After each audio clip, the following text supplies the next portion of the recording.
সরকারের তো উচিত তাকে নিরাপত্তা দিয়ে আসলে দেশে আনা এবং সমস্ত দায়ভার আসলে এটা সরকারের উপরই।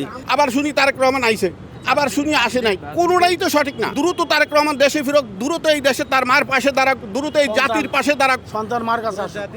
এই জাতির নেতৃত্ব হয়ে দাঁড়াক। তারেক রহমান দেশে ফিরে নিয়ে আমরা কিছুই জানি না। আমরা জানতে চাই কেন, এটার রহস্যটা কোথায়, এটার কি রহস্যের কারণে আমরা তাকে, আমাদের নেতাকে আমরা পাইতেছি না।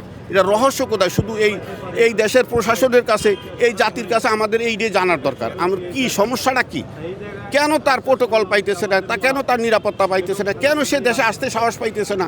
সে এত বড় একজন মুক্তিযোদ্ধার ছেলে হইয়া, এত তিনবারের প্রধানমন্ত্রীর ছেলে হইয়া দেশে ফেরা সম্ভব হচ্ছে না। আমরা যেটা পরস্পর যেটা শুনতে পাই, বিভিন্ন মিডিয়া বিভিন্ন মাধ্যমে শুনতে পাই, তার নিরাপত্তা নাই, তার প্রোটোকল দিতেছে না, সরকার নিরাপত্তা দিতেছে না, তার পাসপোর্ট দিতেছে না। কেন দিতেছে না এটা সরকার ভালো জানে, তারা ভালো জানে।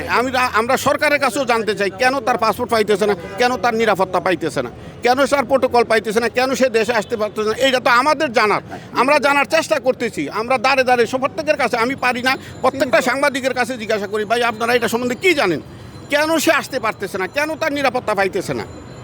এটা তো আমাদের প্রশ্ন, এটা সমস্যাটা কোন জায়গায়। এটা তো আমি গত রাত্রে বোধহয় একটুকু ঘুমাই না, সারা রাত্র মোবাইলে, ফেসবুকে, ইউটিউবে, এই চ্যানেল ওই চ্যানেল, টিভি চ্যানেল এগুলি দেখতে থাই, কোথায় যেন একটা ভালো খবর পাই, এটা কি সঠিক। আবার শুনি তারেক রহমান আইছে, আবার শুনি আসে নাই, কোনোটাই তো সঠিক না। এটা আমরা চাইতেছি দ্রুত তারেক রহমান দেশে ফিরক, দ্রুত এই দেশে তার মার পাশে দাঁড়াক, দ্রুত এই জাতির পাশে দাঁড়াক, সন্তান মার কাছে আসে। এই জাতির নেতৃত্ব হয়ে দাঁড়াক, এই জাতির নেতা হয়ে দাঁড়াক, এই দেশের এই জাতির হাল ধরে দাঁড়াক।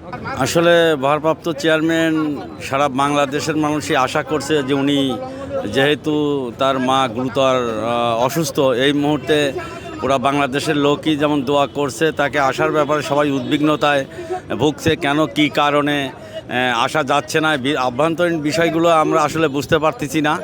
আর তার নিরাপত্তার বিষয় কেন এই সরকার নিশ্চিত করতে পারে না, এটা আমাদের বোধগম্য হয় না। তাহলে কি আমরা বুঝবো যে এখনও ভারতের এই বাংলাদেশটাকে নিয়ন্ত্রণ করতেছে? সরকারের তো উচিত তাকে নিরাপত্তা দিয়ে আসলে দেশে আনা এবং সমস্ত দায়ভার আসলে এটা সরকারের উপরই বর্তায় আমি মনে করি। আসলে মাদার অফ ডেমোক্রেসি, উনি গণতন্ত্রের মা। উনির জন্যে আসলে সারা দেশের মানুষ যেভাবে মসজিদ মাদ্রাসায় এবং প্রতিটা জায়গাতেই যে দোয়া মাহফিল করতেছে, আসলে তার আসার বিষয়টা আমরা সবাই আশা করছি যে উনি দেশে আসবেন। কিন্তু হচ্ছে যে সরকার কেন, কি কারণে তাকে দেশে আনার ব্যর্থতা, তার পাসপোর্ট নাকি নাই, পাসপোর্ট কি আসলে সরকার দিতে পারে না, আসলে সরকারেরই ব্যর্থতা আমরা মনে করি। এবং এর সাথে ভারতের অথবা সেনাপ্রধান বা যারা প্রেসিডেন্ট যারা আছে, আমি মনে করি তাদের দায়িত্ব নিয়ে আসলে তারেক রহমানকে এই মুহূর্তে দেশে আনা উচিত।